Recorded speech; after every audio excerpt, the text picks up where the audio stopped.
नमस्कार विद्यार्थी मित्रांनो, शासकीय वसतिगृह म्हणजे समाज कल्याण विभागाअंतर्गत मागासवर्गीय मुलांचे शासकीय वसतिगृह, मागासवर्गीय मुलांचे किंवा मुलींचे या शासकीय वसतिगृहाचे फॉर्म सुटलेले आहेत.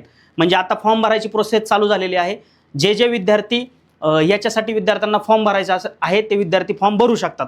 आता ही प्रोसेस नेमकी किती दिवस चालणार आहे, या प्रोसेससाठी विद्यार्थ्यांना काय काय करायचं आहे, अर्ज कशा पद्धतीने करायचा आहे, म्हणजे ऑनलाईन पद्धतीने अर्ज करायचा आहे की ऑफलाईन पद्धतीने अर्ज करायचा आहे किंवा दोन्ही पद्धतीने तुम्हाला प्रोसेस करावं लागणार आहे, ह्या सगळ्या गोष्टीची माहिती या व्हिडिओच्या माध्यमातून मी तुम्हाला देणार आहे. या व्हिडिओच्या माध्यमातून तुम्हाला सगळ्या गोष्टीची माहिती समजणार आहे. तत्पूर्वी मी तुम्हाला एक गोष्ट सांगतो, जे विद्यार्थी ऑलरेडी वसतिगृहाचा लाभ घेत आहेत त्या विद्यार्थ्यांना सुद्धा पुन्हा फॉर्म भरायचे आहेत. परंतु जे विद्यार्थी नवीन आहेत त्या विद्यार्थ्यांसाठी सगळ्यात महत्त्वाची गोष्ट मी सांगतो, हे फॉर्म तुमच्यासाठी अत्यंत महत्त्वाचे असणार आहे. कारण जे विद्यार्थी कॅटेगरीमध्ये येतात, म्हणजे कॅटेगरीमध्ये मोडतात, अशा विद्यार्थ्यांना बाहेरगावी शिक्षणासाठी गेल्यानंतर राहण्याची खाण्याची सोय नसते. विद्यार्थ्यांसमोर अनेक प्रश्न असतात. म्हणजे आता माझं ॲडमिशन तर झालं, परंतु आता मला राहायचं कुठं, मला माझा खर्च कशा पद्धतीने भागवायचा, तर त्या विद्यार्थ्यांसाठी ही जीवनदान असणार आहे. कारण का, ह्या माध्यमातून विद्यार्थ्यांना राहण्याची तर सोय होणार आहे, परंतु त्या ठिकाणी तुम्हाला 2 टाईमचं जेवण, 2 टाईमचा नाश्ता, याच्यासोबत तुम्हाला दैनंदिन खर्च भागवण्यासाठी महिन्याला निर्वाह भत्ता, शालेय शैक्षणिक साहित्य, इतक्या साऱ्या सुविधा समाज कल्याण विभागाअंतर्गत या वसतिगृहाच्या माध्यमातून तुमच्यासाठी दिलेल्या असतात. त्यामुळं हा व्हिडिओ तुमच्यासाठी महत्त्वाचा आहे. ह्या व्हिडिओच्या माध्यमातून तुम्हाला फॉर्म भरण्यासाठी कोणते कोणते डॉक्युमेंट्स म्हणजे कागदपत्र लागणार आहेत, ह्या सगळ्या गोष्टीची माहिती मी तुम्हाला देणार आहे. तत्पूर्वी मी तुम्हाला सांगतो, तुम्हाला ऑनलाईन पद्धतीने पहिल्यांदा तुम्हाला काय करायचं आहे, ऑनलाईन पद्धतीने फॉर्म भरायचा आहे. आता ऑनलाईन फॉर्म कुठं भरायचा, त्याच्यासाठी लिंक कोणती आहे, वेबसाईट कोणती आहे, तर मी काय करणार आहे, तुम्हाला या व्हिडिओच्या डिस्क्रिप्शन बॉक्समध्ये तुम्हाला एक लिंक देतोय. त्या लिंकच्या माध्यमातून तुम्ही ऑनलाईन फॉर्म भरू शकता. ऑनलाईन फॉर्म भरून झाल्यानंतर त्याची जी प्रिंट निघते ती प्रिंट तुम्हाला नजदीकच्या शासकीय वसतिगृहामध्ये, म्हणजे तुमच्या जिल्ह्यामध्ये, तुम्ही ज्या जिल्ह्यामध्ये ज्या तालुक्यामध्ये फॉर्म भरलेला आहे त्या शासकीय वसतिगृहामध्ये तुम्हाला हा फॉर्म तिथं घेऊन जायचा आहे आणि जमा करायचा आहे. म्हणजे फक्त जर विद्यार्थी असं समजत असेल की मी ऑनलाईन पद्धतीने फॉर्म भरला, सबमिट केला, माझं काम संपलं, तर नाही, तुम्हाला ऑफलाईन पद्धतीने फॉर्म भरायचा आहे. त्याच्यामुळे प्रोसेस अगदी शेवटपर्यंत तुम्हाला समजून घ्यावी लागेल, नाहीतर या प्रक्रियेमधून तुम्ही बाद होता. कारण का, विद्यार्थ्यांना सवय काय लागलेली असते, आता नजदीकच्याच काळामध्ये 11वी ऑनलाईनची प्रोसेस झाली, अजूनही चालू आहे. ह्या 11वी ऑनलाईनच्या प्रोसेसमध्ये आपण काय केलं, फॉर्म भरला. वारंवार शासनाने आपल्याला फॉर्म एडिट करण्याची, फॉर्ममध्ये बदल करण्याची सुविधा उपलब्ध करून दिली होती. परंतु ह्या गव्हर्नमेंट हॉस्टेलच्या फॉर्ममध्ये तुम्हाला फॉर्म एकदा भरल्यानंतर, एकदा सबमिट केल्यानंतर, अप्लाय केल्यानंतर तुम्हाला पुन्हा एडिट करता येत नाही, त्याच्यामध्ये बदल करता येत नाही. त्याच्यामुळे एखादी माहिती आपण काही गडबडीमध्ये चुकीची जर भरली गेली आपल्याकडनं, तर आपलं त्याच्यामध्ये नुकसान होणार आहे विद्यार्थी मित्रांनो. कारण का, आता मला बऱ्याच विद्यार्थ्यांचे फोन येतात, सर माझी परिस्थिती नाही, मी बाहेरगावाला शिक्षणासाठी जातोय, माझं गाव सोडून तालुक्याच्या ठिकाणी जातोय, तर मला माझा खर्च कसा भागवायचा. तर ह्या अशा गोष्टी, अशा ज्या सुविधा असतात शासन जे आपल्याला उपलब्ध करून देतं, त्याचा लाभ घेणं आणि असे फॉर्म व्यवस्थित भरणं आपली जबाबदारी आहे. त्याच्यामुळे फॉर्म तुम्ही लिंकवरून व्यवस्थित भरा, व्हिडिओ बघून भरा. जर तुम्हाला फॉर्म भरता येत नसेल, काही चुका होईल असं जर दाट शक्यता वाटत असेल, तर नजदीकच्या तुमच्या नेट कॅफे असतील त्या ठिकाणी जावा आणि फॉर्म भरा. तर व्हिडिओला मी सुरुवात करतो. व्हिडिओ तुम्हाला बघायचा आहे. या ठिकाणी मी तुम्हाला पहिल्यापासून प्रोसेस समजून सांगतो. तुम्हाला पहिलं काय करायचंय, अशा पद्धतीने तुम्ही ज्यावेळेस तुमच्या मोबाईलमध्ये, लॅपटॉपमध्ये फॉर्म भरत असाल, त्यावेळेस तुम्हाला गुगलला किंवा क्रोमला जायचे. तिथं गेल्यानंतर मी ह्या व्हिडिओच्या डिस्क्रिप्शन बॉक्समध्ये जी लिंक दिली आहे ती लिंक काय करायची, तुम्हाला कॉपी करायचे.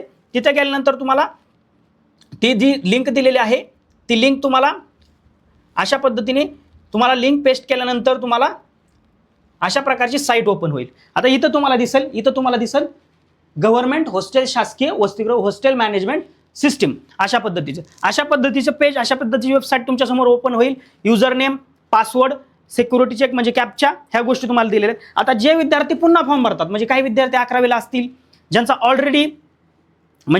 ऑलरेडी हे पासवर्ड वगैरे युजर आय डी क्रिएट झालेला असेल, असे विद्यार्थी डायरेक्ट युजर आय डी टाकू शकतात, पासवर्ड टाकू शकतात, कॅप्चा टाकू शकतात, ते फॉर्म भरू शकतात, काही प्रॉब्लेम नाही. पण जे विद्यार्थी नवीन आहेत, समजा ज्या विद्यार्थ्यांनी आता 10वी दिली होती, 10वी दिल्यानंतर 11वीसाठी त्यांनी प्रवेश घेतला, समजा एखाद्या जिल्ह्यातल्या, समजा छत्रपती संभाजीनगर सारख्या ठिकाणी ते गेले, किंवा सोलापूर सारख्या, पुणे सारख्या एखाद्या ठिकाणी, तालुक्याच्या ठिकाणी गेले, त्या ठिकाणी शासकीय वसतिगृह आहे, तर त्यांना फॉर्म भरायचा आहे. तर त्यांनी कशा पद्धतीने फॉर्म भरायचा, त्यांनी काय करायचं, पहिल्यांदा या ठिकाणी तुम्हाला दिसेल इथं बघा रजिस्ट्रेशन आहे. इथं रजिस्ट्रेशन आहे. त्यानंतर इथं तुम्हाला समजा पासवर्ड वगैरे विसरला असेल त्या गोष्टी तुम्हाला माहिती आहे. जे विद्यार्थी जुने आहेत त्यांना सगळ्या गोष्टी माहीत, पण जे विद्यार्थी नवीन आहेत त्या विद्यार्थ्यांनी रजिस्ट्रेशनवर क्लिक करायचं. ठीक आहे, रजिस्ट्रेशनवर क्लिक केल्यानंतर तुम्हाला काय काय माहिती भरायला ते त्या ठिकाणी विचारेल. रजिस्ट्रेशन करताना तुम्हाला सगळ्यात पहिल्यांदा तुम्हाला कॅटेगरी, तुमची कॅटेगरी कोणती आहे ती विचारलं जाईल. म्हणजे कास्ट, पोटजात कोणती आहे. समजा एखादा विद्यार्थी SC आहे, SC मध्ये कोणती पोटजात आहे. एखादा विद्यार्थी OBC आहे, त्यानंतर ACBC आहे, त्यानंतर EWS आहे. त्यानंतर एखादा विद्यार्थी समजा कॅटेगरीमध्ये नाही, ओपन आहे परंतु अनाथ आहे, अशा विद्यार्थ्यांसाठी मग तुम्ही काय करायचं, तुमची कॅटेगरी निवडून त्याच्यामधली सबकास्ट पोटजात निवडायची.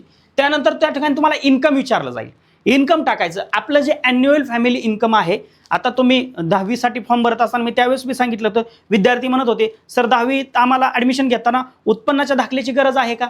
मी त्यावेळेसही तुम्हाला सांगितलं होतं आता उत्पन्नाच्या दाखल्याची गरज नाही, परंतु भविष्यामध्ये अशा काय गोष्टी तुमच्यासमोर उभा येतील की तुम्हाला त्यावेळेस उत्पन्नाच्या दाखल्याची गरज लागेल, त्यावेळेस तुम्हाला डोमिसाईलची सुद्धा गरज लागेल. मग उत्पन्न टाकायचं, जे तुमचं उत्पन्नाच्या दाखल्यावर तहसीलदारांनी जो आपला निर्गमित केलेला जो उत्पन्नाचा दाखला आहे त्या ठिकाणी तुम्हाला उत्पन्न टाकायचं.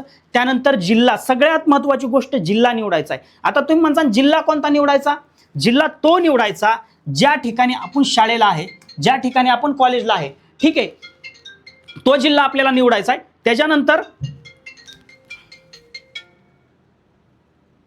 त्यानंतर आपल्याला काय करायचंय, त्यानंतर आपल्याला तालुका निवडायचा आहे. म्हणजे तुम्ही समजा छत्रपती संभाजीनगर या ठिकाणी आहे, तर छत्रपती संभाजीनगर जिल्हा निवडायचा.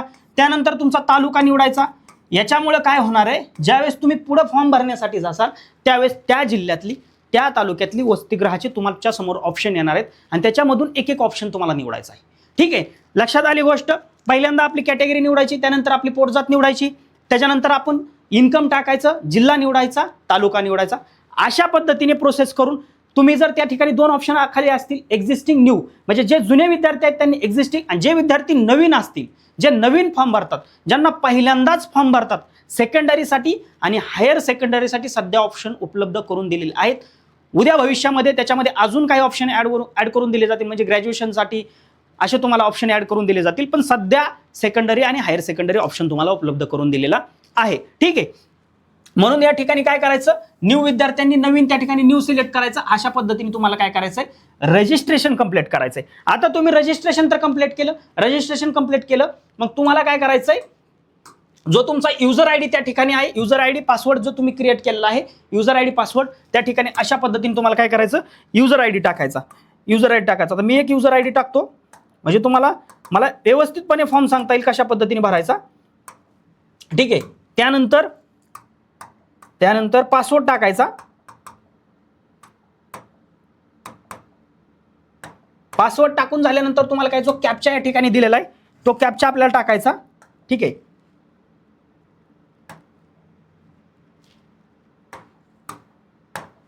LOJ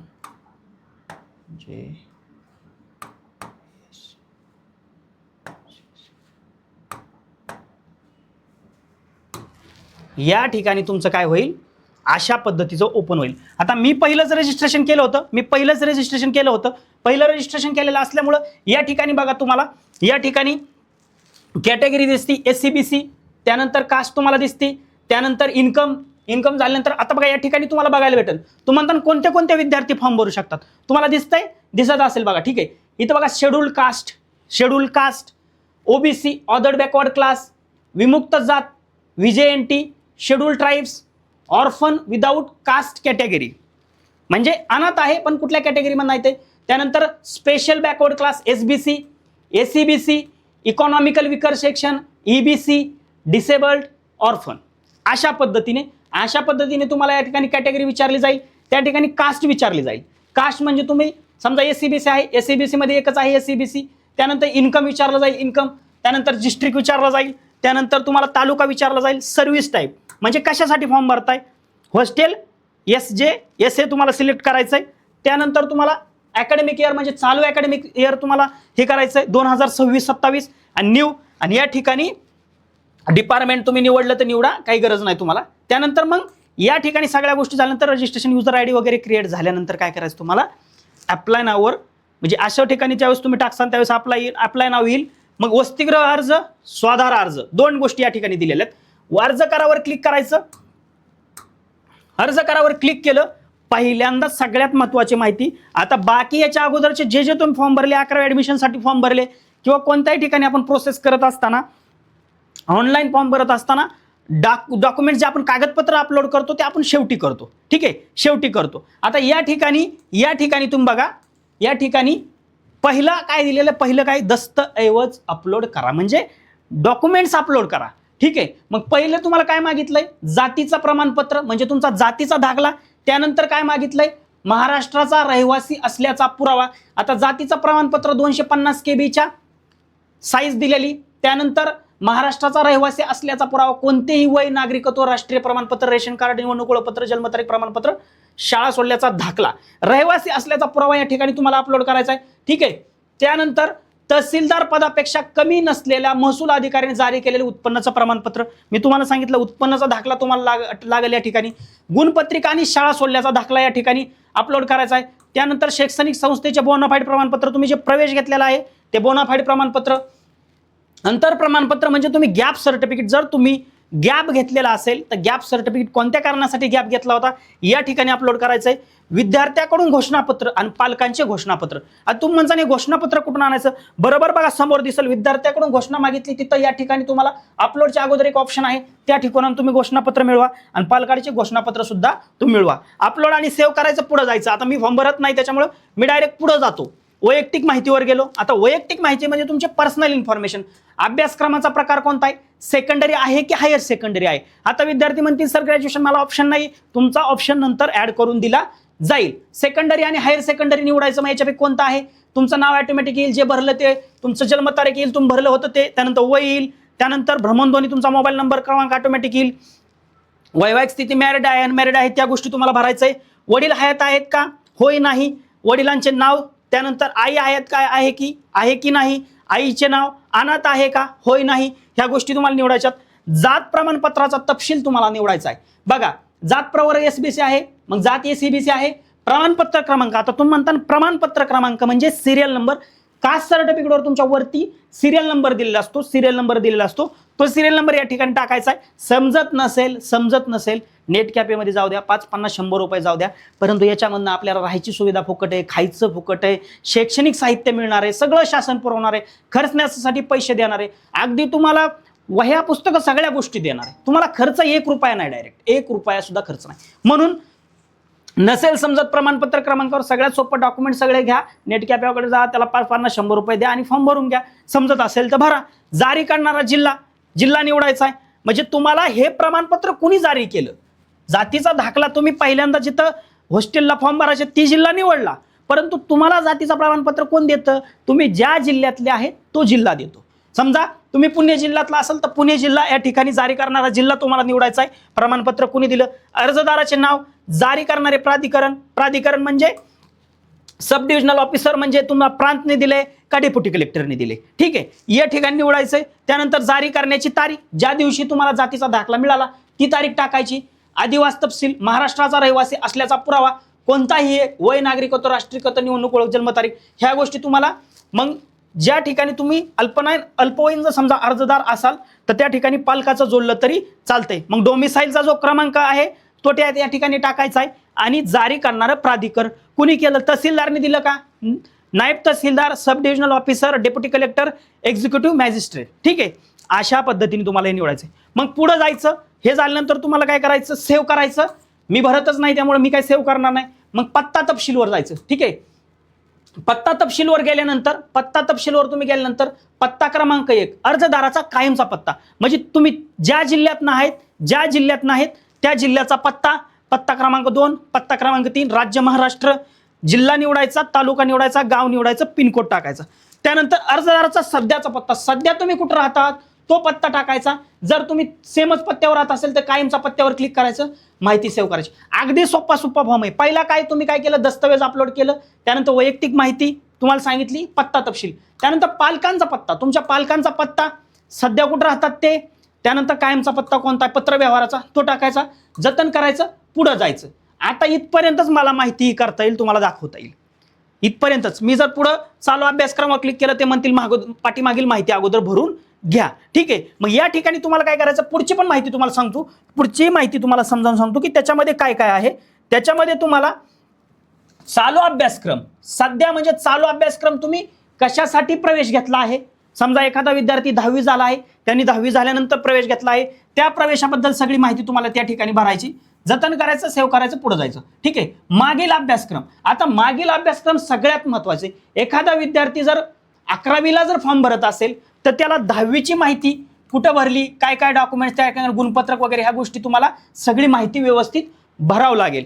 जर एखादा विद्यार्थी ग्रॅज्युएशन फॉर्म भरत असेल तर त्याला 12वीची माहिती भरावं लागेल, 10वीची माहिती भरावं. म्हणजे मागील अभ्यासक्रमाचं जे जे तुम्हाला माहिती आहे ते या ठिकाणी तुम्हाला भरायचे आहे. त्यानंतर वसतिगृह प्राधान्य, म्हणजे तुम्हाला काय करायचं, हॉस्टेलसाठी प्रेफरन्स द्यायचा आहे. आता सोपा उपाय सांगतो, विद्यार्थ्यांना अडचण, ज्या विद्यार्थ्यांनी पाठीमागे फॉर्म भरले त्यांना अडचण येणार नाही, पण जे विद्यार्थी नवीन आहेत, ज्यांची 10वी झाली त्यांना अडचण येणार आहे की सर आम्हाला या ठिकाणी काहीच नाही. तुम्ही 10वीचा फॉर्म भरत असताना, 11वी ॲडमिशनसाठी फॉर्म भरत असताना तुम्ही ज्या ज्या गोष्टी केल्या त्या ठिकाणी तुम्ही पहिल्यांदा कॉलेज निवडलं, एखादं कॉलेज निवडलं पण तुम्हाला आवडलं नाही, त्याला खाली घ्यायचं आहे, तर शेवटी तुम्हाला 2 ॲरो दिले होते, पलीकडल्या ॲरोन तुम्ही वरती करून ती कॉलेज वरती घेऊ शकत होते. अशा पद्धतीने वसतिगृहाचे तुम्हाला 1 प्रेफरन्स, 2 प्रेफरन्स, 3 प्रेफरन्स अशा ठिकाणी तुम्हाला ज्या ठिकाणी तुम्ही शाळेला येऊन जाऊन, कॉलेजला येऊन जाऊन करू शकता नजदीकच्या ह्याच्यामध्ये तुम्हाला काय करायचंय, प्रेफरन्स द्यायचे आहेत. मग पहिला प्रेफरन्स दिला, दुसरा दिला, तिसरा दिला, अशा पद्धतीने द्यायचंय. मग समजा नसेल आवडत तर त्याला अशा पद्धतीचे ॲरो आहेत, पहिल्याला खाली घ्या, वरती अशा पद्धतीने तुम्ही करू शकता ॲरोने, आणि इतर तपशील वगैरे माहिती आहे तुम्हाला. आणि अशा पद्धतीने अतिशय सोप्या पद्धतीने तुम्हाला फॉर्म भरायचा आहे. लक्षात आलं, काहीच अवघड प्रोसेस नाही. परत एकदा वन शॉटमध्ये थोडक्यात तुम्हाला सांगतो काय करा.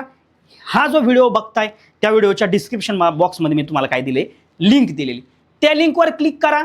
तुम्ही जाता वेबसाईटवर गेले, त्या ठिकाणी नवीन असाल तर रजिस्ट्रेशन करा. नवीन असेल तर रजिस्ट्रेशन करण्यासाठी तुम्हाला काय करायचं आहे, तिथं तुम्हाला जी जी माहिती आहे त्या ठिकाणी जात निवडायचं आहे, उपजात निवडायची, उत्पन्न टाकायचंय, जिल्हा, तालुका ह्या गोष्टी निवडायच्यात. निवडल्या, रजिस्ट्रेशन कंप्लीट झालं, आधारचं व्हेरिफिकेशन वगैरे तुम्हाला मागितलं जाईल, त्या गोष्टी केल्या.